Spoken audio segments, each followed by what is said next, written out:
गीता 18 के श्लोक नंबर 62 में भगवान स्वयं कह रहे हैं कि अर्जुन उस परमेश्वर की शरण में जा जिसकी कृपा से परम शांति व शाश्वत स्थान अर्थात सतलोक को प्राप्त होगा। वो परमेश्वर कौन है, कहां है, कैसा है, जानने के लिए कृपया अवश्य सुनिए जगत गुरु तत्वदर्शी संत रामपाल जी महाराज के अमृत वचन। शेष महेश गणेश न ब्रह्मा, नारद सारद ना विश्वकर्मा, सिद्ध 84 ना 3309 अवतार नहीं 2400, 5 तत्व नाही गुण तीना, नाद बिंद नाही गटसीना। ये चित्रगुप्त ना कीर्तनम बाजी, धर्म राय ना पंडित का जी, धू धूकार अनंत युग बीते, जादन कागज कौ के नचीते। अब ये बात जो बताई कि यहां पर कुछ भी नहीं था, ना ब्रह्मा ना विष्णु ना शिव ना ये पृथ्वी ना पानी ना 5 तत्व ना 3 गुण, तो महाराज कहें कि वे उस समय बताओ तुम कहां थे। तो बोले जी फिर आप कहां थे। धर्मदास बोला जा दिन थे हम तख्त खवासा, जा दिन थे हम तख्त खवासा, तन के पाजी सेवक दासा, सांख योगन परलो परवाना। यहां पर शंखों योग से परलय थी और सतपुरुष के हम संग रहाना। हम तो वही सतपुरुष के पास रहते थे। दास गरीब कबीर का चेहरा, सतलोक मरामरापुर डेरा। अमरपुर वो लोक, वो स्थान जो नष्ट नहीं होता उसको अमर लोक कहते हैं, उसको अमरपुर कहते हैं, वो सतलोक कहलाता है। अब यहां पर विष्णु लोक को अमर लोक कहते हैं ये भक्तजन जिन्होंने पूर्ण ज्ञान नहीं है। अमर लोक वो भी है लेकिन वो कुछ समय के लिए अमर है। जैसे काल बताया था कि 7 ब्रह्मा मरेंगे जब एक विष्णु मरेगा, और विष्णु शिव उपासक शिवलोक को अमर लोक कहते हैं, और 7 विष्णु समाप्त होंगे जब एक शिव की समाप्ति होगी। अमर ये भी है लेकिन ये अस्थायी अमर है, कुछ समय के लिए अमर है। वैसे तो जीव भी अमर है उमरता को ना, लेकिन दुख न्यो का न्यो। तो उस सतलोक में जैसे राजधानी तो चंडीगढ़ भी है और राजधानी वहां भी है, दिल्ली वाली भी है। अमरलोक ये भी है, अमरलोक वो भी है। ये अमरलोक इन भगवानों का है और वो अमरलोक उस पूर्ण परमात्मा का जो कभी नष्ट नहीं होता। इसलिए सतलोक जो चीज है वो कभी नष्ट में नहीं आती, नाश में नहीं आती, उसका पूर्ण प्रमाण है। दास गरीब कबीर का चेरा, चेरा कहते हैं चेले को, सागिर्द पुत्र। दास गरीब कबीर, कबीर कौन है? ये पूर्ण परमात्मा है, अनंत कोट ब्रह्मांड के भगवान है। जब मैंने ये बात शुरू में सुनी कि कबीर और भगवान किसने बनाया, मेरे मन में यूं इतना क्यों अज्ञानता के अंधेरे में ना बेरा के कह दे प्राणी, कबीर किसने भगवान बना दिया, हमने तो कदे सुना कोई ना, मन स्वीकारा कौन करे। और जब पढ़ा कबीर सागर और फिर गरीबदास जी का ग्रंथ साहिब, वो लाल और लालड़ी वाली बन गई मेरे संग में। अपने आप परख होगी, आप भी देख लेना, पर जो रुचि कर सुनेंगे और अपने मन में संशय उत्पन्न ना करेंगे तो आपको ये जगह बनाओगी, स्थान, ये बात कि बिल्कुल ज्यों की त्यों है, इसमें कोई फर्क नहीं है। ना तो महाराज जी ने ब्रह्मा विष्णु की शक्ति को नकारा किया जो शास्त्रों में प्रमाणित है, और ना ही उपलब्धि जो ये ऋषि लोग प्राप्त कर सकते हैं तन मन धन त्याग के ला के उस ईश्वर के चरणों में अनन्य मन से जो भक्ति भगवान विष्णु शिव की करते हैं, उनको ये भी नकारा नहीं किया कि उनको ये उपलब्धि नहीं होती, लेकिन उनका रिजल्ट बताया है, परिणाम बताया है कि अरबों खरबों वर्ष भी अगर तुम स्वर्ग में रहेगे तो भी मरे सरेगा। तो ये कोई सुख सथाई हमारी दृष्टि में तो आया नहीं, वो कहते हैं बंदी छोड़ो। सतलोक में सबसे पहले सतपुरुष ने अपने अनामी लोक तक आके, सतलोक से ऊपर और लोक हैं, 3 लोक और हैं, एक अलख लोक है, एक अगम लोक है, एक अनामी लोक है। अनामी लोक में जहां पर वो पूर्ण परमात्मा निराकार रूप में रहता है और सतलोक में वो आकार में आता है। जैसे निरंजन अपने लोक में वही नकल निरंजन ने की, अपने निरंजन लोक में आकार में है और मृत मंडल में यहां निराकार शक्ति उसकी काम करती है, उसने उल्ट कर रखा है। तो सतलोक में आके सतपुरुष ने एक कमल के फूल पर, कमल का फूल बिना पानी के वैसे अपनी शक्ति से ऐसे बनाया, उसके ऊपर सफेद कमल के फूल पर स्वयं सतपुरुष आकार में आ गया। उनकी इतनी चमक है कि एक रूम में इतनी चमक निकलती है जैसे करोड़ों सूर्य और करोड़ों चांद मिला दे, और दोनों की रोशनी मिलकर जो चमक देवा पर गर्मी ना हो, इतनी झलक उस बंदी छोड़ भगवान सतपुरुष के एक रूम में तो निकल रही है, इतना उनका तेजोमय शरीर है। तो सतपुरुष ने अपने कहते हैं 17 शब्द उच्चारण किए, वहां सतलोक की सृष्टि रची। एक तो जैसे पूरा 10 किले हो और फिर उसमें कंस्ट्रक्शन करनी न्यारी होती है, वो रचना की। एक शब्द से उन्होंने वहां के उस सतलोक के सब द्वीप रच दिए। एक द्वीप की इतना क्षेत्र है कि ये सारे ब्रह्मांड और उस एक द्वीप के कोण में रखे जा सकते हैं, इतना बड़ा विस्तार एक द्वीप का है। तो सबसे पहले बंदी छोड़ ने एक शब्द से वहां के सभी द्वीप रच दिए और फिर 16 शब्द उच्चारण किए। शब्द से सृष्टि होती है सतलोक में, ये मैथुन सृष्टि नहीं है। पहले शब्द से दीप लोक आदि रच दिए, दूसरे शब्द से फिर 16 शब्दों से 16 पुत्र वहां जिन्होंने वहां पर कंट्रोल करना है उस सारी सृष्टि के सतलोक की को, वो बनाए। दूसरे शब्द से कूरम, ये पहला पुत्र है सतपुरुष का कूरम, उसी की नकल एक कूरम यहां इस मृतमंडल में, इसमें ब्रह्मांड में भी है, 3 लोक में कूरम यहां भी है। उसका नाम कूरम है, शकल कूरम जैसी नहीं है, कछुए जैसी सतलोक वाले की। यहां पर एक देव है, वो कूरम है, उसकी कछुए जैसी आकृति है और वो बहुत शक्तिशाली है। यहां भी उसको काफी उसकी शक्ति बताते हैं। दूसरे शब्द से कूरम, तीसरे शब्द से ज्ञानी, चौथे शब्द से विवेक, 5वें से तेज, 6ठे से सहज और 7वें से संतोष, 8वें से सुरत, 9वें शब्द से आनंद, 10वें शब्द से अक्षमा, 11वें शब्द से निष्काम और 12वें शब्द से जलरंगी और 13वें शब्द से अचिंत, 14वें शब्द से प्रेम, 15वें शब्द से दयाल और 16वें शब्द से धैर्य, 17वें शब्द से योग संतान। ये 16 पुत्र बंदी छोड़ सतपुरुष ने वहां पर अपने सतलोक में अपनी शब्द शक्ति से बनाए। इस प्रकार 17 शब्द उच्चारण किए, जिसमें 16 शब्दों से 16 सुत पुत्र, एक शब्द से सबदीप व लोक, मानसरोवर आदि रच दिए। 16 पुत्रों को अलग अलग द्वीप देकर रहने की आज्ञा दी। सभी पुत्र अपने अपने द्वीप में आनंद से रहने लगे। फिर सतपुरुष ने अचिंत जो कि 12वां पुत्र है, जो 13वें शब्द से उत्पन्न हुआ था, अचिंत से कहा कि सृष्टि की रचना करो। कौन सी सृष्टि की?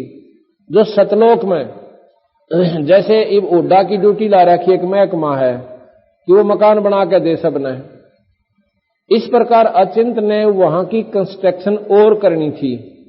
हर लोक में मानसरोवर, हर लोक में न्यारे न्यारे बाग और बगीचे, सुंदर सुंदर वहां तेज पुंज के फल, तेज पुंज की सारी चीज वो अचिंत ने करनी थी। अचिंत ने प्रेमानंद शब्द उच्चारा, उस शब्द से अक्षर पुरुष की उत्पत्ति हुई। अक्षर पुरुष पारब्रह्म को कहते हैं। अचिंत ने प्रेमानंद शब्द उच्चारा, उससे अक्षर पुरुष की उत्पत्ति हुई पारब्रह्म की।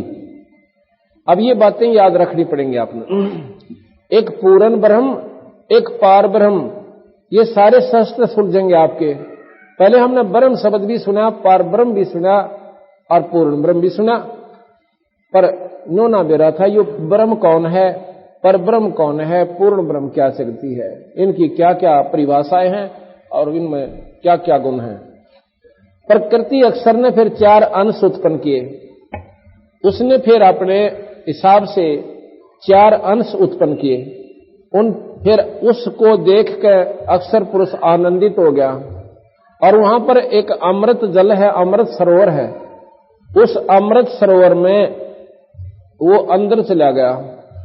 वहां सांस की सृष्टि से शरीर नहीं है, वहां श्वास से शरीर नहीं है। जैसे मछली श्वास नहीं लेती और पानी में रहती है, इसी वह प्रक्रिया है कि वह श्वास नहीं है, अपना शरीर यूं का यूं है, खूब आनंद है। तो उसमें वो चला गया और वहां जाकर सो गया, निंद्रा आ गई, आनंद में निंद्रा आ गई। तो 4 अंशों ने काफी दिन के बाद प्रार्थना करी कि हे पुरुष, वो अक्षर पुरुष परब्रह्म तक लेट गया, सो रहा है, उसकी आज्ञा बिना हम सृष्टि रचें कैसे। तो काफी समय तक सृष्टि की उत्पत्ति नहीं हुई। 4 अंशों ने समाधि लगाई तथा सतपुरुष से पूछा कि अक्षर पुरुष तो निद्रा में है, सृष्टि कैसे रची जाए। तब सतपुरुष ने एक ऐसा खेल किया, अवगत किया कि एक अंडा बनाया अपनी सबल शक्ति से, उस अंडे को उस जल में डाला, अंडा उस जल के अंदर ऐसे गड़गड़ाता हुआ जा रहा है। अक्षर पुरुष के बिल्कुल साथ से निकला, ज्यों ही उसके सामने आया इतनी जोर की आवाज आई जैसे बिजली कड़किया करे, और अचिंत उसकी अक्षर पुरुष की पारब्रह्म की निंद्रा खुल गई। जब उसने देखा पारब्रह्म ने कि ये कौन आ गया मेरे इसमें, उसके तेज से वो अंडा फूट गया। अंडे के फूटने वो ज्योत निरंजन निकला। अब ये 17वां पुत्र है उस ज्योत सतपुरुष का, जो अंडे से पैदा हुआ है, तो उसी का, क्योंकि उसने सतपुरुष ने अपनी सबद शक्ति से अंडा बनाया, अंडा उसके प्रभाव से फूट गया, उसमें ज्योत निरंजन निकला। तो आकाशवाणी हुई कि अक्षर पुरुष तेने सृष्टि रचनी थी भाई, तो नींद में सो गया, इसलिए ये अंडा हमने भेजना पड़ा, और जो इससे ये व्यक्ति निकला है इस महापुरुष को साथ लेकर तू बाहर आ जा। दोनों बाहर आ गए, इसको कुछ मत कहना, क्यों नींद में गुस्सा हो रहा था उसने। और तुम दोनों अपने एक द्वीप में रहो, अचिंत के पास। अब देखो ये मन कितना खतरनाक है। सभी पुत्रों को न्यारा न्यारा द्वीप मिल गया, अचिंत को भी एक द्वीप मिला हुआ, उसी में अक्षर पुरुष, अचिंत यानी परब्रह्म, अचिंत और परब्रह्म अक्षर पुरुष, और उसी में निरंजन को कह दिया कि तुम भी इसी लोक में रहे। अब काफी दिन तक वो एक ही लोक में रहे। निरंजन ने सोचा कि एक द्वीप में हम तो 3 जने हैं और बाकी एक आनंद मारे, मैं तो अपना न्यारा राज लूंगा, इस एक में मैं नहीं रहता। इस मन का वही स्वभाव यहां पर उत्पन्न है। एक भाई के पास 10 गज जगह फालतू होगी तो दूसरा लठ ठा लेगा, अब राना के कुक्रम तार करे, इसने न्यारे क्यों दे दिया, हम तो 3 हिस्से करांगे 10 गज के भी, जब मानना है। तो जी क्या हुआ, निरंजन ने लिखा है कबीर साहब ने कि 70 युग तक एक टांग पर खड़ा होकर तपस्या करी। सतपुरुष ने सहज दास को भेजा, जो बेटा है उनका, जो 5वें नंबर का, तो सहजदास जाओ और निरंजन से पूछो वो क्या चाहता है। सहजदास गया, कहने लगा भाई के चावस है, पिताजी पूछे। कहता भैया नौकरो, ये लोक मेरे लिए थोड़ा है, एकला आदमी, पर यो मन का स्वभाव इतना गंदा है, जितनी लंबी कोठी होगी 1.5 आदमी रहेगा उसमें। क्यों 1.5 क्यों कर, घर में 3 प्राणी हो, एक पत्नी, एक पति, एक लड़का। लड़का स्कूल में चला जा और खुद वो मनमान भट्ठा पे लौटा रहा सारी रात, सारा दिन लू का मां, जो कोठी बना रखी गुणियों बड़ी लुआ में, आप भट्ठे पर रहना पड़ा, 4 भट्ठे हो संभालने भी पड़े, और घर में वह एक पत्नी रह बेचारी, अदो फारे पाछो लड़का स्कूल में था, 1.5 आदमी, इतनी लंबी कोठी बनाकर राजी हो से। वो मन है, ये सारे ये काम करवावे, भगवान की भक्ति में नहीं लगन देता इस जीवन में। तो इतना जब इतना बड़ा था, उसमें 3 रहने में क्या दिक्कत थी, एकला निरंजन रहना था। पर यो मन निरंजन है, इसने हमारे अंदर वही प्रक्रिया पैदा कर रखी जो इसका स्वभाव था, हर जीव में वही भर दिया। तो वो निरंजन ने कहा मैं तो अपने न्यारे लोक लूंगा और मेरी मांग परमात्मा सतपुरुष ने प्रार्थना करके पूरी करवा भाई, तेरा भला हुआ है। सहजदास ने कहा कि महाराज जी ऐसे ऐसे वो कहता है मैं न्यारा लोक चाहूं सो। जो बोला भाई ठीक है, इसने 70 युग तक तप किया है और तप के बदले राज ही मिलता है। ये बातें याद रखना आप जो मैं बता रहा हूं कि तप से राज मिलता है। उसने 70 युग तप किया तो 21 ब्रह्मांड सतपुरुष ने दे दिए, ले इनमें कूद ले कड़े ताई जाओगा तो 21 ब्रह्मांड। ये एक ब्रह्मांड में हम बैठे जिसमें ब्रह्मा विष्णु महेश आदि का राज है। ज्योत निरंजन का 21 ब्रह्मांड पर राज है जिसको ब्रह्म कहते हैं। और पहले यहां नहीं थे, हम सतलोक में थे। अब सुनना, इसको जानते हैं। ये सारे शास्त्र जो उलझे पड़े हैं ना, शिव पुराण कुछ कहे, विष्णु पुराण कुछ कहे, ब्रह्म पुराण कुछ कहे, माता पुराण कुछ कहे, अब इससे वो सारे सीधे हो जाएंगे, बिल्कुल एक लाइन पा जाओगे। और आप भी पढ़ कर देखना दोबारा इनको, आपने हंसी आएगी कि लिखने वाले ने शुरू में गलती कर दी। क्यों कर दी? कि उसने आगे का बेरा नहीं था, आगे सारी ठीक लिख दी, शुरुआत गलत कर दी। विष्णु पुराण लिखा जब विष्णु जी को परमात्मा लिख दिया। क्यों? विष्णु उपासक इसने पढ़ेंगे वो राजी हो रहेंगे। शिव पुराण लिखने लगा, शिव पुराण पर कलम तोड़ दी। शिव जी सारी सृष्टि का मालिक, यही रचने वाला, यही ब्रह्मा विष्णु में इसका पैदा करने वाला। तो शिव उपासक उसने पढ़े, वो छाती टूटे, वाह भाई शिव जी सब तो बड़ा। अब तीनों या तो एक ही बड़ा हो सके और लिखने वाला एक लेखक, तो अब आपको सारा बेरा पटेगा कि यह सच्ची कहानी इस प्रकार की सच बात है। तो फिर क्या हुआ? उसको ये 21 ब्रह्मांड वहां दे दिए अचिंत के लोक में। ये 21 ब्रह्मांड भी अचिंत के एक द्वीप में ऐसे रखे थे जैसे इस सारी धर्मशाला में, और एक मेज धरी हो कोण में। इतना विस्तार है उस एक लोक का, वहां पे एक द्वीप का। इसके मन में फिर को वो दुठी थोड़े दिन में कि इन लोकां का क्या करूंगा इसमें, कि मैं न्यारा कितना कुछ बनाऊं, कितना पानी बनाऊं, कितना तालाब हो, कितना पहाड़ हो, कितना बगीचे लागे हो, बड़ा घूम फिर काऊं। इसने फेर को वो दुठी 70 युग तक फेर किया। तो सिंध सहजदास से फिर पूछा कि भाई वो फिर उसने बहुत घनी साधना करी है, कि चाव है पूछिए। वो गया, कहने लगा भाई पिताजी पूछे हैं, इब आपने क्या की आवश्यकता पड़गी? आपने थोड़ी सी जगह मांगी थी, कितनी दे दी? नो बोला भाई नो नहीं सर, इन कामों क्या करूंगा, मुझे तो न्यारा वो चाहिए, मैं अपने ढंग तक घूमे फिरूं। इन कामों ये तो खाली खोखे हैं, जैसे किले दे दिए, 2 किला दे दिए जमीन, इसमें बनाऊंगा मैं अपने न्यारे न्यारे। कितना डाइनिंग रूम बनाऊंगा, कितना किचन बनाऊंगा, और कितना फलाना बनाऊंगा। मनवा ईंट रोड़े और दो, ईंटा के भी तो यानी वो इसमें सृष्टि जो रचनी है मैंने, वो सामग्री दो।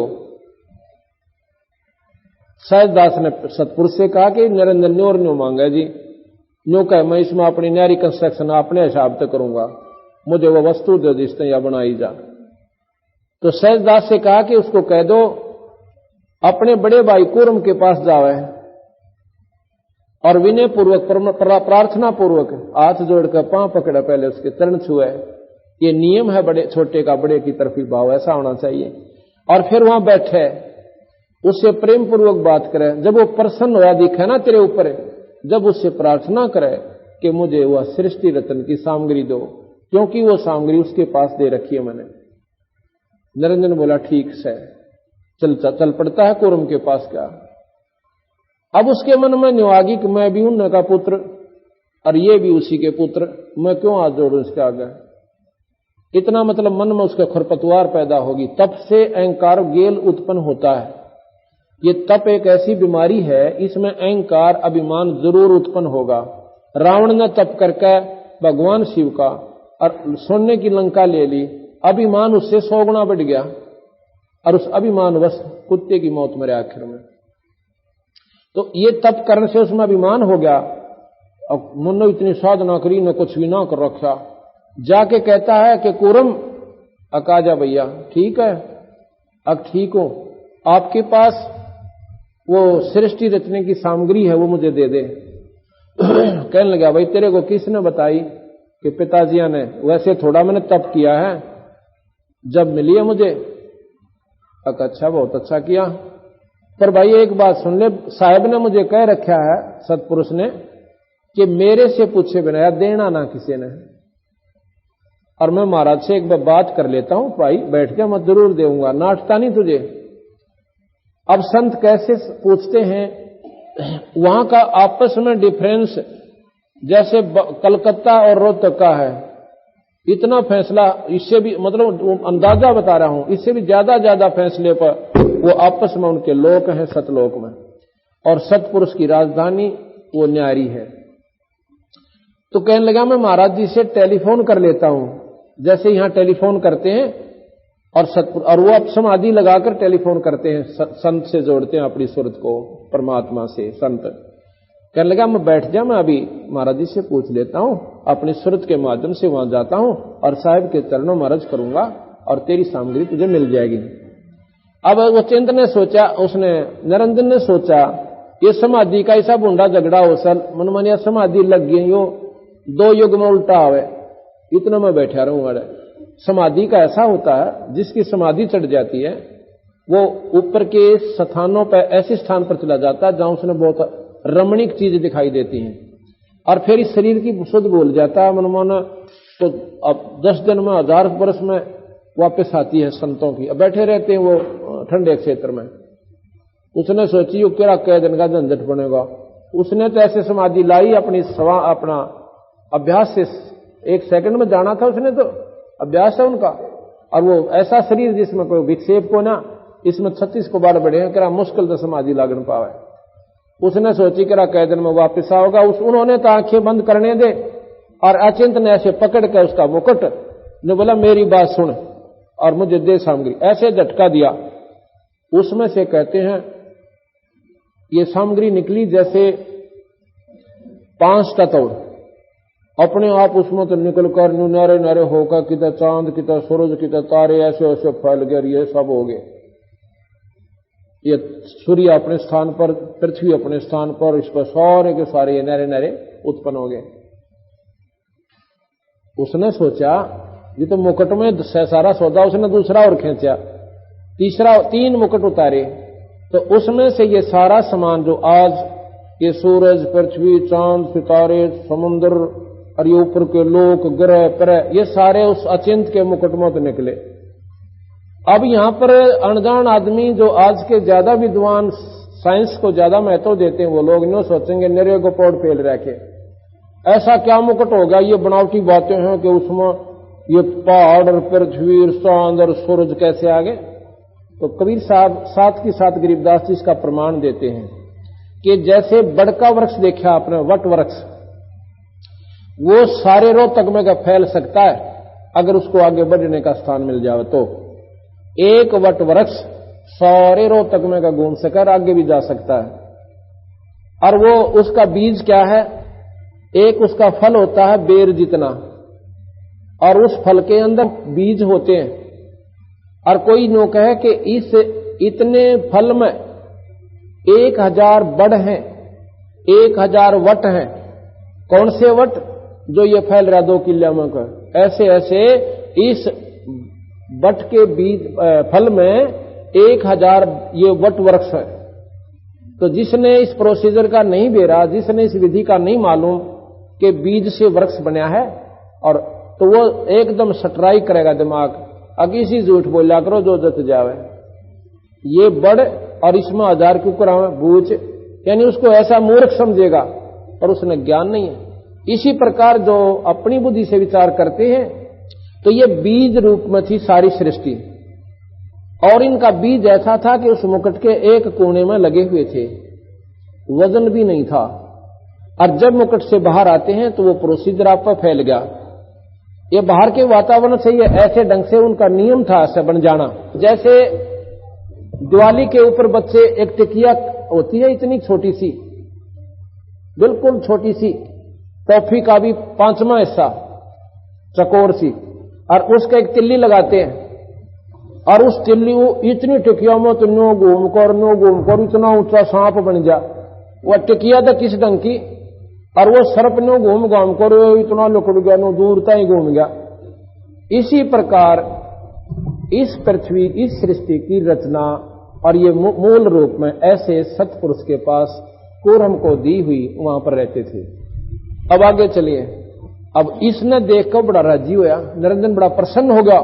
कह देता पृथ्वी लोक पावे, यहां से कूदे पाताल लोक में जावे, फिर स्वर्ग लोक में, फिर और नारे नारे और घने द्वीप बने हुए थे, वहां पहुंचा, उनमें खूब घूमे। अब एक बार जाके देखो पिकनिक स्थलों पे पहाड़ में, मन चाहे है कि वो देखूं कि सुंदर दिखे, उड़े तई गोडे टूटने चढ़ा, इतना फलानी देखूंगा, उड़ा बड़े झरने बहु सवाई, झरना से पहुंचा इतने गोडे टूटने। फिर दूसरे बावड़ा झील बहुत बढ़िया बतावे, फदड़ फदड़ झील तई जावे, भाई झील देख लिया, उड़ा चिड़ियाघर बन रहा से।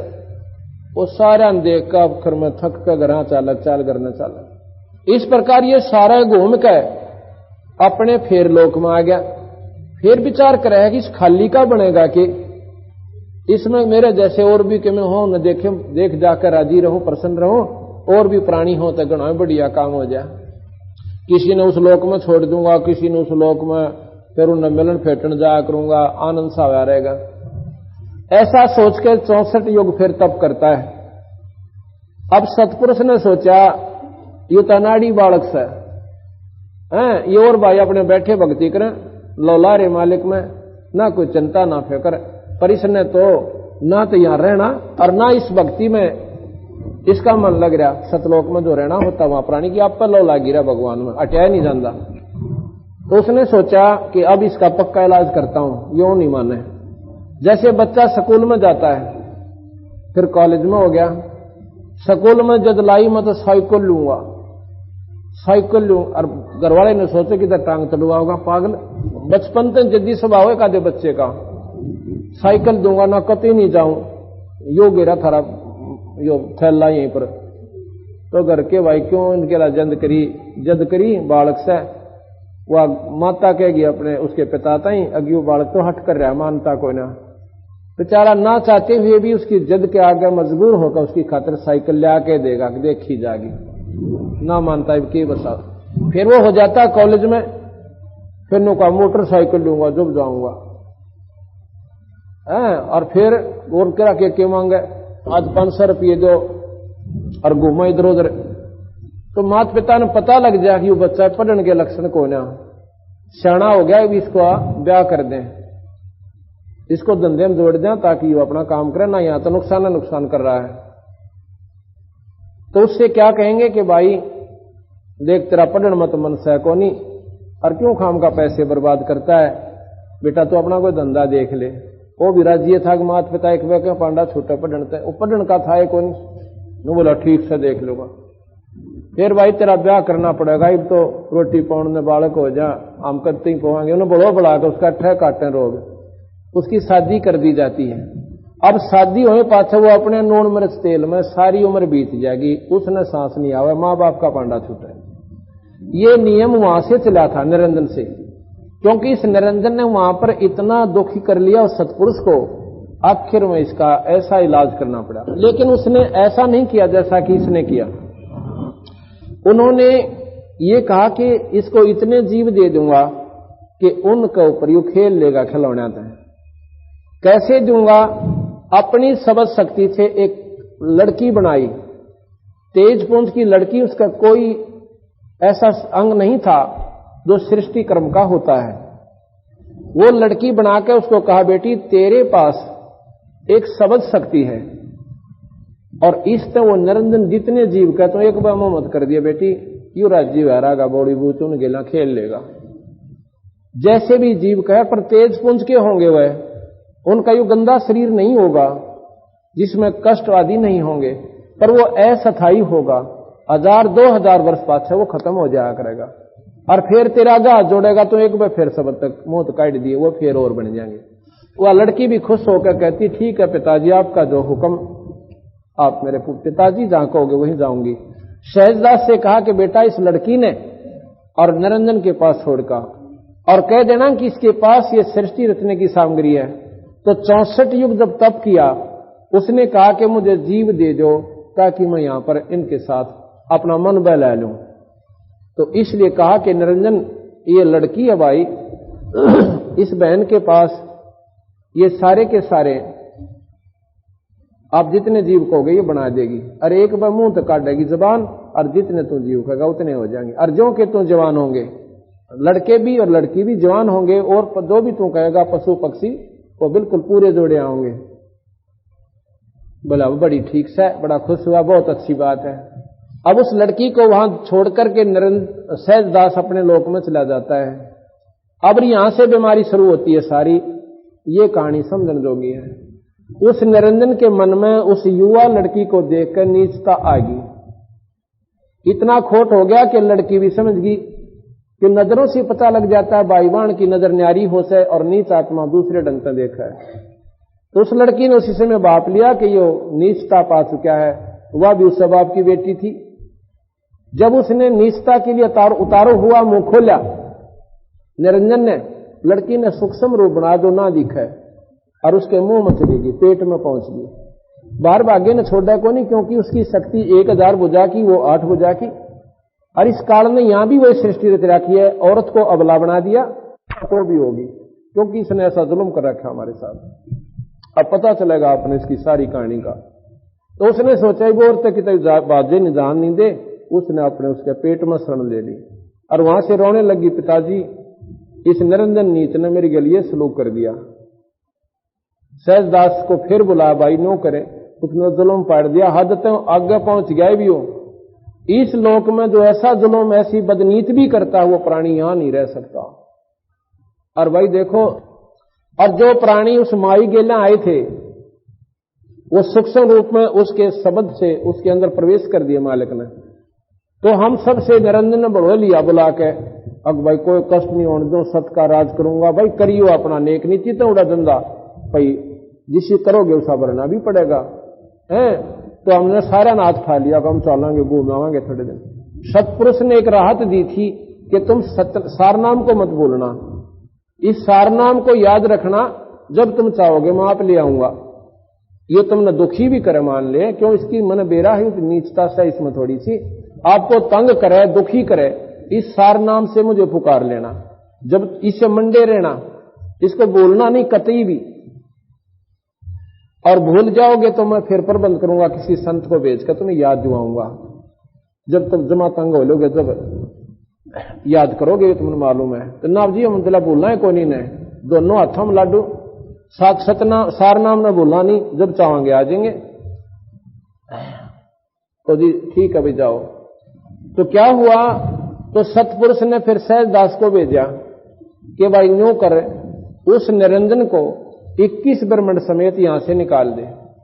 अब ये सतलोक में नहीं रहेगा, इसने ऐसा जुल्म कर दिया और इसकी परिणाम स्वरूप इसको ये दंड लग गया, ये श्राप लग गया, ये कोड लग गया। 1 लाख प्राणी रोज खाया करेगा, 1 लाख सूक्ष्म जीव रोज खाएगा और 1.25 लाख उत्पन्न करेगा। और यहां से 21 ब्रह्मंड समेत इसको बाहर निकाल दे। आज के बाद निरंजन मेरे दर्शन नहीं करेगा, इसका नाम काल होगा। काल जो खाता है सबको। सहजदास आया, उस लड़की को उसको पेट से निकाला, शब्द से उसका पेट पाट दिया, जैसे ऑपरेशन कर देते हैं। लड़की बाहर आई और सहजदास के पीछे खड़ी होगी, इतनी डर गई। कहने लगा कि निरंजन ने सहजदास को भी मतलब अपनी शक्ति तो दबाना चाह, कि नीच कर्म करने वाला प्राणी अकेला चाह करे कि दूसरा ना आ जा तो उसने गड़े। तो उसने सहजदास को अपनी शक्ति से दबाना चाह। सहजदास में पुरुष की शक्ति थी, निरंजन की नहीं बसाई। फिर खड़ा हो गया, नौका में सब तब्द हो गया, खंबे की तरियां। और ने बोला भाग्य की सुन ले, सतपुरुष ने तुझा तेरे को सतलोक से निकाल दिया और यहां से 21 ब्रह्मंड समेत, और यह लड़की रही, और ले जा इसको यहां से। ये दे चुका बंदी छोड़ा आपको, अब इसको वापस नहीं लेता, और जाओ यहां से निकल जाता। 21 ब्रह्मंड समेत। और उस लड़की को भी कह दिया था कि तू जब चाहे सार नाम से वापस आ जाना। अब यहां क्या किया, वो लड़की भी वो लड़की कौन है? ये 8 भुजा वाली, ये आदि माया अष्टंगी, इसके समेत 21 ब्रह्मांड समेत ये निरंजन आगे आ गया। आगे रास्ते में सहजदास का लोक फेर पड़े, जो वहां से चला था ये, तो वहां आकर हाथ जोड़ा सहजदास, भाई मैंने तू यहां रख ले, मेरे गलती होगी, मैं माफी मांगू सर, और मैंने वहां विषय लोक में ना भेजो। सहजदास बोला, मैं महाराज जी से पूछ लूं, वो अपना पीछा छुटवाओ था, नाटूंगा तो फिर लड़ेगा, मैं महाराज जी से पूछ लेता हूं, कहेंगे तो रोक लूंगा, तेरी अर्ज कर दूंगा, हाथ जोड़ूंगा तेरी तरफ से। उसने सतपुरुष से फिर अर्ज करी, महाराज जी वो निरंजन फिर मेरे से प्रार्थना कर रहा है, कहा मैंने रख लो यहाँ पे। सतपुरुष ने बोले, खबरदार जो यहाँ रखा है, विषय लोक जाति नु बाचा, मन कर्म वचन से कहता हूं सहजदास, वो ये प्राणी यहां नहीं रह सकता, और जल्दी निकाल यहां से। तो वहां से फिर ये 21 ब्रह्मांड को लेकर शतलोक से 16 शंख कोश की दूरी पर हमें यहां ले आया। नील पदम शंख, 16 शंख कोश। कबीर साहब ने, गरीबदास जी ने ये डायमेंशन भी दे दी, ये पैमाना भी बता दिया कि इस 21वें ब्रह्मांड का ये आखिरी लोक है जिसमें हम रहते, ये आखिरी ब्रह्मांड है, और इसका आखिरी लोक है पाताल लोक। पाताल लोक से और सतलोक 16 शंख कोश की दूरी पर है, 16 शंख कोश, नील पदम शंख। तो यहां आ गया ये। अब इसने सोचा, पिताजी हम जो करना था कर लिया, तो अपनी मनमानी करूंगा। अब उस लड़की की तरफ उसने फिर दोबारा बदनीत करी, उसने फिर प्रार्थना करी, निरंजन तू मान जा, घना दुख पावेगा, तेरी वाह बयान माटी होगी, तेने संगवाई नहीं जागी, इतनी ढंग की सृष्टि होगी। ने बोला तू अपना काम करे। जबरदस्ती शादी करके 3 बच्चे उत्पन्न किए। बड़े का नाम ब्रह्मा, दूसरे का विष्णु और तीसरे का शिव हुआ। शेरा वाली इन तीनों की माता है, और शक्ति पुराण पढ़ के देखो, इसमें साफ लिख रखा है। शक्ति जो पुराण है, देवी का जो पुराण है, देवी पुराण में पढ़ के देखो कि ये तीनों जगत जननी है, जगदम्बा है, ये ब्रह्मा विष्णु महेश की भी माता है। लेकिन पिता का बेरा इसमें भी कोई ना, वो बंदी छोड़ने बताया। तो क्या किया, अब निरंजन ने सोचा 1 लाख जीव रोज खाऊंगा, यदि यहां स्वर्ग में रहूंगा तो सारे देवता मेरे से नफरत करा करेंगे, मेरे कहीं देखे भी कोई लेंगे, सब प्राणियों को पता लगेगा। मैं ऐसे गुप्त शतान सजाऊंगा, ऐसे गुप्त रूप से इनको उठाया करूंगा यहां से, और ये मेरे पास आके और इनसे वो वासना निकाल के इनको वापस फिर उल्टे भेज दिया करूंगा।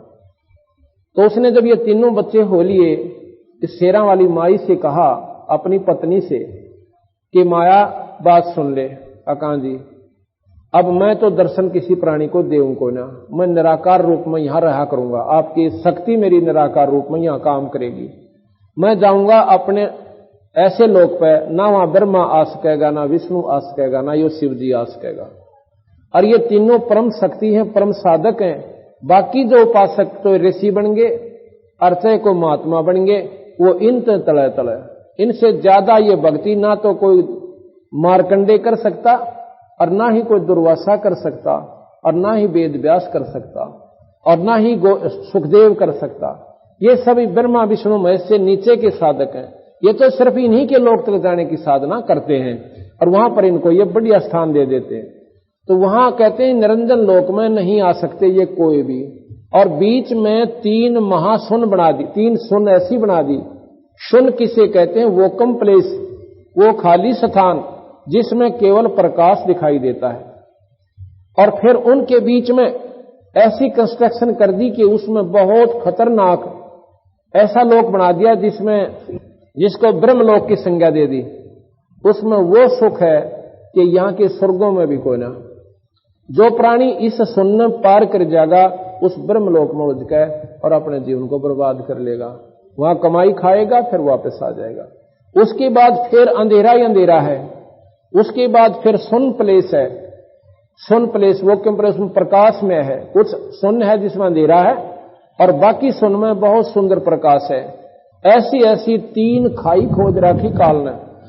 कबीर साहब गरीबदास जी कहते हैं कि 97 बार 97 टाइम भगवान शिव ने अपनी समाधि लगाई, जैसे आप देखते हो समाधि में ज्यादातर रहते हैं।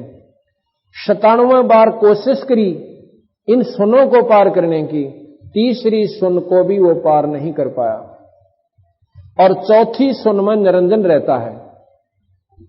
गरीबदास जी महाराज कहते हैं कि 97 बार शिव शंकर जाया माने समाधि द्वारा ध्यान लगाया, और तीसरी सुन का मर्म नहीं पाया। 3 सुन में जम की जाली, आसन योग नाम बिन खाली। चौथी सुन लंघे जो कोई, उसका आवागमन बहोर ना होई।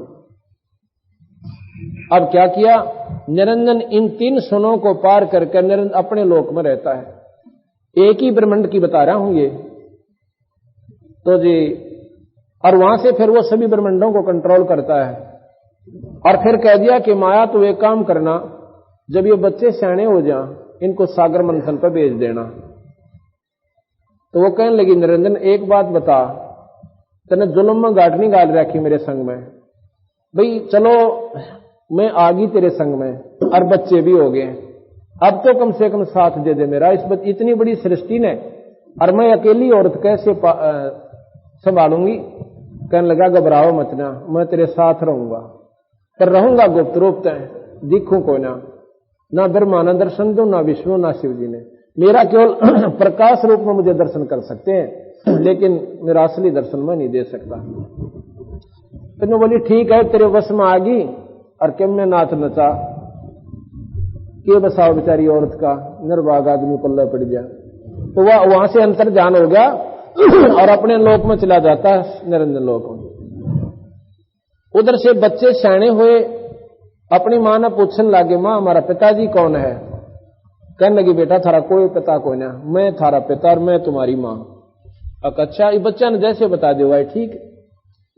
जब वो बच्चे सियाने हुए तो आकाशवाणी होती है कि माया इनको सागर पंथन पर भेज दे। तो उस आदि माया ने, शेरा वाली अष्टंगी माई ने तीनों बच्चे से कहा, पुत्र तुम जाओ सागर मंथन करो। सागर मंथन कैसे करें माई, कि वहां पर तुम्हें एक पर्वत मिलेगा, सुमेरु पर्वत, और उसके चारों तरफ एक नाग लपटा मिलेगा तुम्हें, और उसको तुम दोनों भाई, तीनों भाई लाग के 2 आगे न लग जाना और एक पीछे ने। अपने आप करना तो निरंजन नहीं था सारा खेल, तो नीचे अपने आप एक कूर्म का रूप बना के कछुए का निरंजन उसमें प्रवेश कर गया, सुमेरु पर्वत तैयार पाया, और वो नाग के पकड़ कर दोनों उसको ऐसे सागर मंथन किया। थोड़ा ही लाया था, उसमें 4 वेद उत्पन्न हुए, ऐसे अमृत निकला, जहर विष निकला, जैसा भी प्रमाण है।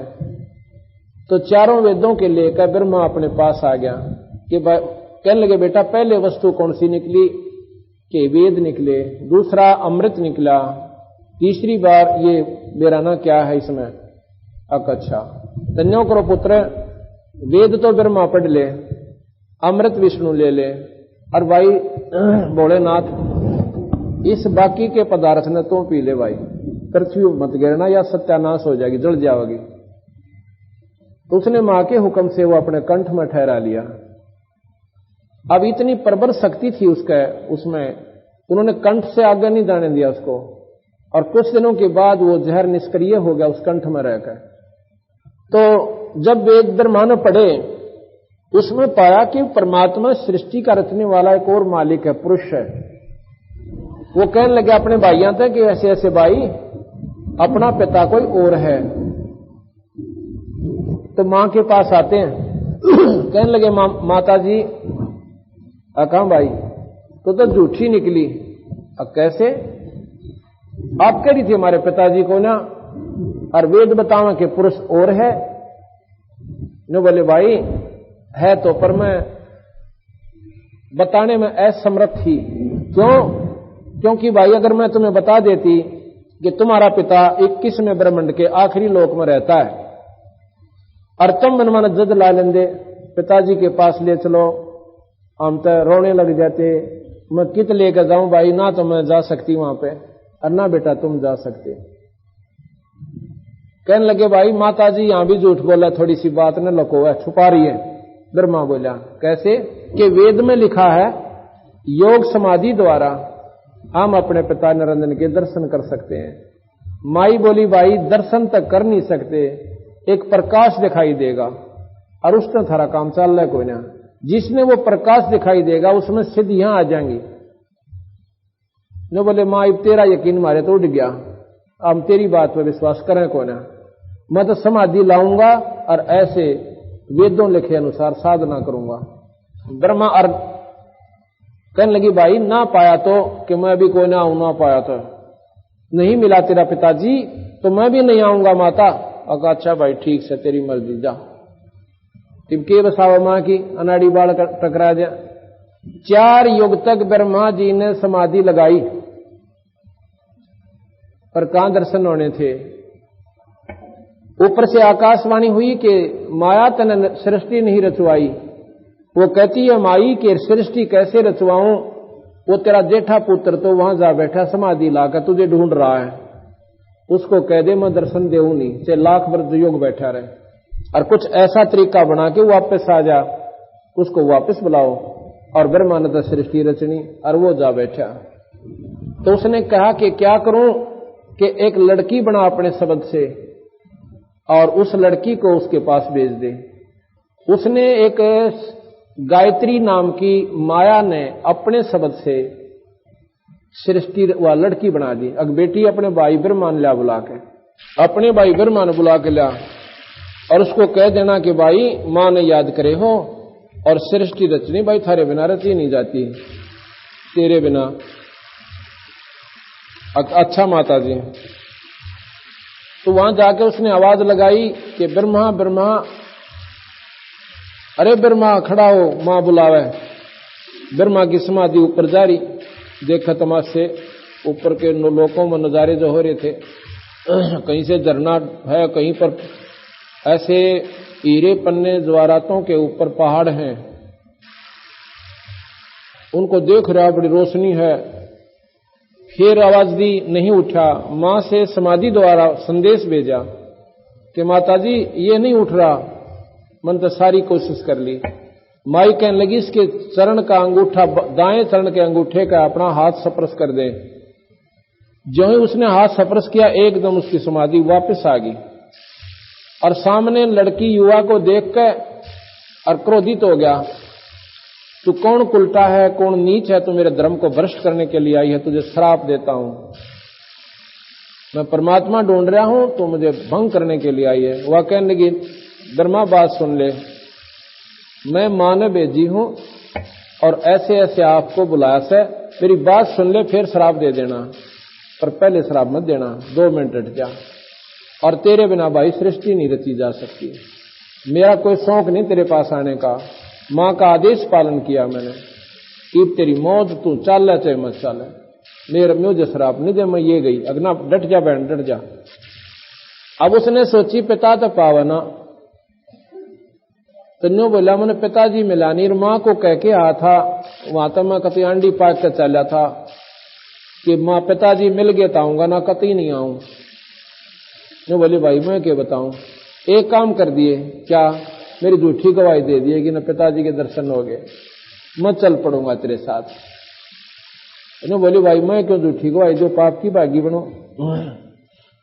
तो उसने ये यहां बताने जोगी बात भी नहीं है, लिखी हुई शास्त्र में।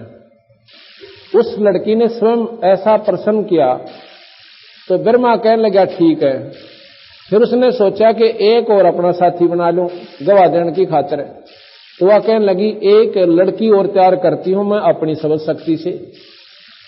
उसने एक लड़की और तैयार करी, उसका नाम पौपवती रखा कि ये अपनी दोनों की गवाही दे देगी कि हमारे सामने हम दोनों गवाह हो जाएंगे तेरे कि ब्रह्मा ने दर्शन हुए। तो उस लड़की ने भी वही शर्त रखी। ब्रह्मा ने वो भी स्वीकार कर ली, क्यों वो तो अपना एक ओडा एक बहाना चाहा था, किसी प्रकार में वापस चला जाऊं, वैसे जा नहीं सकता था। तो ऐसे उन दोनों ने झूठी गवाही देने का स्वीकार कर ली। तो ब्रह्मा आ गया, आके अपनी मां से पूछ रहा। मां ने पूछा बेटा आ गया? आ गया बेटा। मां आ गया माता जी, बहुत अच्छा किया पुत्र, तेरे बिना सृष्टि रची नहीं जावती। पर एक बात बता भाई, तने पिताजी के दर्शन हुए तेरे के? हाँ माता जी कति, और वैसे थोड़ा हूं था मैं भी जद का पक्का हूं। जब उसने इतना कॉन्फिडेंस से कहा, विश्वास के साथ, तो मां भी चक्कर खाएगी कि भाई इसका मैं क्यों कर प्रमाण मानूं कि इन दोनों ने पूछ ले, इसके आगे दर्शन दिए मतलब साकार मां के। वो बोली रे आए साची बताओ, इन दर्शन हो गए? कहा माता जी हमारे सामने होए। उन्हें सोची यो निरंजन भी नाराज उठा, मेरे ताई क्या मैं दर्शन दूं ना, अरे इनको दर्शन दे दिए। एक लवा जैसे क्रोधी हो जाती है पत्नी और बोल रहे कोई ना, एक तरफ जा बैठी। निरंजन ने पता चला की बात से तू ऐसे नाराज क्यों हो रही है, अंदर से सूक्ष्म रूप से प्रेरणा देता है और वो उसको मालूम था कि निरंजन की है ये। कहने लगा तू लागा झूठ बोलने, वह बोलती है और मैं तेरे ढूंढे में मेरे अपना चला, अपना संभाल दे। कहने लगा की बात कि वो कह तू मेरे से कहता मैं दर्शन नहीं दूं और ब्रह्मा का मन दर्शन हो गए। अब वो झूठ बोलो तीनों जने, वो अपना ही आप पे मस्टोक बनाए बैठे, अपना आप पे उन्होंने झूठी गवाही आप पे दे रही हैं वो दोनों की दोनों उसकी। अच्छा पक्की बात है। वह गई गुस्से में आकर। अब जैसे दोषी हो ना, दोषी उसको पुलिस वाले पहले प्रेम तो पूछे और वो जान देने का जनाजी कतिये नहीं मन क्या चोरी करिए को ना, मैं तो मामा का जा रहा था, अरे एक ना और गेले ले जाएगा, पूछ ले भाई इस पर। तो उन्होंने सोचा साची बकदे ना जायज गड़ा जा। वो फिर पूरे प्रमाण इकट्ठे करता है और जब ने पक्का हो जाना ही तो 10 नंबर ही है किसका साचा था, तो उसने गेट का गड़ा है। फिर वो जब वो करड़ा बोला ना थानेदार, जब बनो का कहा जी मतलब चोरी उन दे रहा था कि इतना वो भी टांगेगा उल्टा, वो फिर स्वीकार कर लेता है क्यों चोट भी खाई। तो वो कहता है जी हाँ मैंने करी। तो जब मां करड़ी होकर गई रे तुम झूठ बोलते हो और मेरे को उस पुरुष की आकाशवाणी हुई है, आकाशवाणी का नाम छुड़ाना वो तो फीके पड़ गया कि झूठ बोलना क्यों कर। जब उसी ने कह दिया तो तीनों जने आसन लागे बांगा मुंह करके, जो कर आशा टेढ़ा मुंह करके, वह जानेगी निर्भाग्य तुमने झूठ बोली और मुझे बेवकूफ बनाते हो। तो उनने श्राप दे दिया माता ने उन तीनों को। ब्रह्मा को श्राप दिया कि तेरी पूजा जग में नहीं होगी, निर्भाग्य ने झूठी सी कसूती बोल दी, और तेरे वंशज जो होंगे तेरे कैसे होंगे, गुमराह करा करेंगे दुनिया ने और ठग ठग खाया करेंगे। अब ब्रह्मा ने यह बात सुनी, बेहोश हो गया। अच्छा काम बिगड़े थे। उस लड़की को श्राप दिया गायत्री को कि तूने ऐसा जुल्म किया है, तू जो है गौ बनेगी, गौ का रूप धारण करेगी। और तीसरी को श्राप दे दिया कि तू गंदे स्थान पर बूटी बनेगी। केवड़ा केतकी नाम बताया है ग्रंथ साहब में, तो केवड़ा केतकी नाम से गंदे स्थान पर उत्पन्न होने वाली जड़ी बनेगी और तेरे पास कोई नहीं जाया करेगा, दूर तो बदबू आया करेगी तेरे मन में। जब ये तीनों को श्राप दे दिया, ऊपर से निरंजन ने कहा कि माया तूने जुल्म कर दिया, तूने श्राप नहीं देना था इन बच्चों को, गलती होगी थी। अब मैं तुझे श्राप देता हूं कि तुम द्वापर युग में द्रौपदी बनेंगी, तेरे 5 पति होंगे। अब माई ने बोली ठीक है निरंजन, ना तो तू करण दे और ना तू करे, अब इनको मैं ताड़ूंगी नहीं तो ये कंट्रोल कैसे होंगे मेरे से, और ये श्राप तूने मेरे को और दे दिया। फिर कहती है विष्णु जी को बुला के बेटा बात सुन,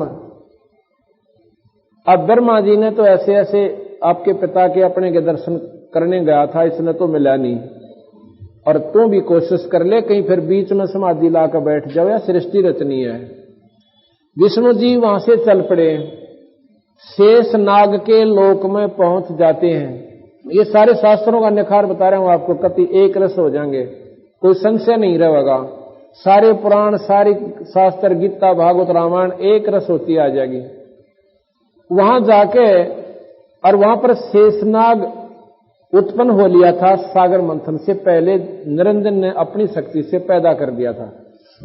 शेषनाग के लोक में पिता को ढूंढता हुआ विष्णु पहुंचा तो शेषनाग ने सोचा कि मेरी ज्यूरिडिक्शन में, मेरी सीमा में ये कौन आ गया, और जैसे जोटा अपनी ज्यूरिडिक्शन बना रहा, दूसरा जोटा आ जाए उसने सर फड़वा ले, मार दे, मेरे लिए अब कैसा आ गया यू, इसी प्रकार हम सब में व्यर्ती है। राजा ने अपनी जुरिडिक्शन बांट रखी है, अपनी सीमा बना रखी है। तो जब वो पहुंचा तो एकदम सोचा ना समझा 1000 फुणों से और अपने जहर का वो एकदम फुंकारा मार दिया, जैसे आंधी उठ कर, और विष्णु जी दिखाई भी नहीं दिए और सारा शरीर सांवला हो गया। अब जब वो हट लिया जहर का वो अंधेरा सा, उसने देखा ये आया कहां से। देखा है तो 1000 फुणों ने शेष नाग नौकरे खड़ा है कि आगे आगे तो डसूंगा। ये तो तेरे को एक अल्टीमेटम दिया कि भाग जाए यहां से। अब विष्णु जी ने सोचा ला इसकी अभी गर्दन दबाऊ, नकम्मे ने कोई बात हुई या मैंने कुछ कहा ना, कुछ सुना नहीं है, और इसने कोई बात हुई ऊं कह देता, बता वही यहां पर मैं चला जाता, इस कीड़े ना भी मारता हूं। जब वो चला तो आकाशवाणी निरंजन ने सोची कि ये तो लड़ मरेंगे आड़ सारे, सृष्टि रचे को ना। आकाशवाणी करी कि विष्णु अब इसको मत मार, जब तू द्वापर युग में कृष्ण बनकर जाओगा तब इसका बदला ले लेना। इसने रगड़ दिए पर ईब ना कुछ कहे, और ये भी वहीं जाओगा, काली दय में उत्पन्न होगा। तो शांत होकर जाके अपनी मां ने साची बता दे कि मैं दर्शन तो तेरे तुमने किसी ने नहीं दूं भाई, मुझे कोई दर्शन मेरे नहीं कर सकता, अर्थे कितने युग घूम ले, और अपनी मां ने साची बता देना, तेरा ब्रह्मा वाला हाल हो जाएगा। विष्णु जी वहां से वापस आ गया, आके मां ने पूछा कि पुत्र पिता के दर्शन हुए? अगर नहीं मां मुझे नहीं हुए। तो मां ने छाती से ला लिया, अग बेटा तू सतवादी होगा और तेरे को पालन पोषण का महकमा देती हूं और तेरी जगत में वाह वाह वाह करेगी, तो सतोगुणी होगा। उधर से फिर भगवान शिव बुलाया कि आजा बेटा, तेरे 2 भाइयों ने तेरा पिताजी मिला नहीं, यानी परमात्मा दर्शन नहीं हुए ज्योत निरंजन के, अब तू भी अपनी कोशिश कर ले। शिव जी कहने लगे मां जब बड़े भाई ने नहीं मिला और मेरे से विचलन नहीं मिला तो मैं तो कोशिश ना करता, पर एक काम कर दे माई, एक रहम कर दे मेरे पर, एक वर दे दे अकमांग भाई कि ईसा वर दे दे मैं कदे नहीं मरूं। नो बोले भाई ये तो मेरे बस का कोई ना, ये तो इस निरंजन लोक में हो ही नहीं सकता कि जन्म मरण ना हुआ है। जो पैदा होया सब वो मरेगा और जो मरा सब वो पैदा जरूर होगा। जैसा मैं एक कथा जब शुरू करी थी बीच में छोड़ गया था, हैवग्रीवा जो था उसने साधना करी थी तो प्रश्न बता दिया था तो ऐसा है। तो वो माई कहने लगी भाई जो पैदा होगा वो मरेगा और जो मर गया उसका जन्म जरूरी है, पर पुत्र तेरे को एक तेरे पर रहम करती हूं, तन विशेष रस करी है। वो क्या कि एक विधि बताऊंगी, तेरी आयु सब तो लंबी हो जाएगी। अकमा यह बता दे कि तू ज्यादातर समाधि में रहना और अपने प्राणों को 10वें द्वार पर रखना और ठंडे क्षेत्र में रहना, तेरी आयु सब तो लंबी हो जाएगी। तेनू बोला ठीक है माता जी। तो भगवान शिव जी ज्यादातर समाधि में रहते हैं, आप देखते हो उनके अर्ध समाधि में रहते हैं। कोई समय आता है जब अपना उसने प्रलय करनी होती है, जब प्रलय के लिए आदेश दे देता है उसके बाद फिर समाधि में बैठ जाता है। बाकी यहां पर जो घटना है उसने प्रेतों की ड्यूटी ला रखी है, गणों की। जो भी यहां पर कोई मारना है, मरवाना है, एक्सीडेंट करवाना है, ये वो गण करवाते हैं शिव के, ये प्रेत कराते हैं, वो नहीं करते। और जब प्रलय करनी होती है, जब वो स्वयं आंखें खोलते हैं, तीसरा नेत्र उससे नष्ट कर देते हैं। क्यों करते हैं अब पता लगेगा। इसके बाद आकाशवाणी फिर हुई कि तीनों पुत्रों का ब्याह कर दे। अब किसके संग कर दूं कि या तू सोच किसके साथ करना है। तो माया ने तीनों पुत्र बुलाए, ने बोले बेटा ऐसे करो, अब तुम ब्याह करने जोगे होगे।